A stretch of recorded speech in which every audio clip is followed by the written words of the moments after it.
Big boss മലയാള season 7 Anumol വിജയിച്ചിരിക്കുകയാണ്. അഭിനന്ദനങ്ങൾ. അവർ എങ്ങനെയാണ് വിജയിച്ചത്? എപ്പിസോഡിന് തുടക്കം മുതൽ അവസാനം വരെ മുൻതൂക്കം അനീഷിനായിരുന്നു. എന്നാൽ ആ മുൻതൂക്കം കളഞ്ഞു കുളിച്ചത് ആ പ്രപ്പോസൽ വഴിയാണ്. അനുമോളെ അനീഷ് പ്രപ്പോസ് ചെയ്ത ആ ഒരു നിമിഷം മുതൽ. അതിനുശേഷം അദ്ദേഹം ഒരു കോമഡി പീസാകുകയും കുറച്ച് നെഗറ്റീവ് ഇമ്പാക്റ്റ് ഉണ്ടാക്കുകയും ചെയ്തു. പിന്നീട് പുറത്തായ കണ്ടസ്റ്റന്റ് റീ എൻട്രി നടത്തുകയും അവർ അനുമോളെ ടാർഗറ്റ് ചെയ്യുകയും ചെയ്തു. അതൊരു സിമ്പതി അനുമോൾക്ക് ഉണ്ടാക്കുകയും അനുമോൾ വിജയിക്കുകയും ചെയ്തു.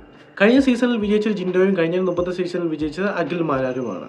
ഈ സീസണിൽ ഏറ്റവും കൂടുതൽ സാധ്യത അനീഷ് തന്നെയായിരുന്നു. ഇത്തരം സംഭവങ്ങൾ പുള്ളി വിജയത്തിൽ നിന്നും പിന്നോട്ടടിക്കുകയാണ് ചെയ്തത്.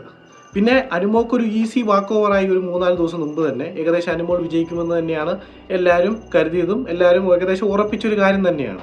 അനീഷിന് സാധ്യതയുണ്ടായിരുന്നു. ഏകദേശം ഒരു 54-55% വോട്ട് അനുമോക്ക് ലഭിക്കുകയും 35-40% അനീഷിന് ലഭിക്കുകയും ചെയ്തു. യുദ്ധത്തിന്റെ നീതിശാസ്ത്രത്തിൽ ചതിയൊന്നുമില്ല, കേവലം തന്ത്രങ്ങൾ മാത്രം എന്ന് പറയാറില്ലേ.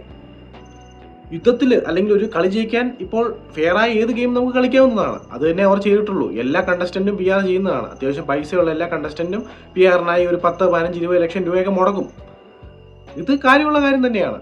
അതിൽ നമ്മൾക്കിപ്പം വായിട്ടലച്ചിട്ട് കാര്യമില്ല. ജയിക്കാൻ നമുക്ക് ഏത് മാർഗവും ഉപയോഗിക്കാം. ഇപ്പം ഇലക്ഷന് തന്നെ രാഷ്ട്രീയ പാർട്ടികൾ പൈസ എറിഞ്ഞ് പ്രചാരണം നടത്താറില്ലേ. പൈസ ഉണ്ടെങ്കിൽ PR നടത്താം. പിന്നെ ഈ PR ആരോപണം ഉണ്ടാകാൻ പ്രധാനപ്പെട്ട കാരണം അനുമോക്ക് ഒരുപാട് ഹേറ്റേഴ്സും കൂടെ ഉണ്ട്. എന്നാലും എല്ലാ കണ്ടസ്റ്റന്റും PR ഉപയോഗിക്കാറുണ്ട് വിജയിക്കാനായി. പിന്നെ ഇപ്പോൾ 2-3 സീസണുകളായിട്ട് ഈസി വാക്ക് ഓവറാണ് മിക്ക മത്സരാർത്ഥികൾക്ക് ലഭിക്കുന്നത്. കഴിഞ്ഞ സീസൺ ജിൻഡോ ആണെങ്കിലും കഴിഞ്ഞ മുമ്പത്തെ സീസൺ അഖിൽമാരാണെങ്കിലും ഏകപക്ഷീയമായി തന്നെ വിജയിക്കുകയായിരുന്നു. അവർക്ക് നല്ലൊരു മത്സരം കൊടുക്കാനുള്ള അല്ലെങ്കിൽ അവർക്ക് നല്ലൊരു മത്സരം കൊടുക്കാൻ ത്രാണിയുള്ള കണ്ടസ്റ്റൻസ് ഇപ്പോൾ ബിഗ് ബോസിൽ വരുന്നില്ല. ഇപ്പം ബിഗ് ബോസിൽ വരുന്ന പകുതി മുക്കാൽ കണ്ടസ്റ്റൻസ് നമുക്കറിയില്ല. സീസൺ 1 നോക്കിയാൽ നമുക്ക് ഒരുവിധം പേരെല്ലാം അറിയാം.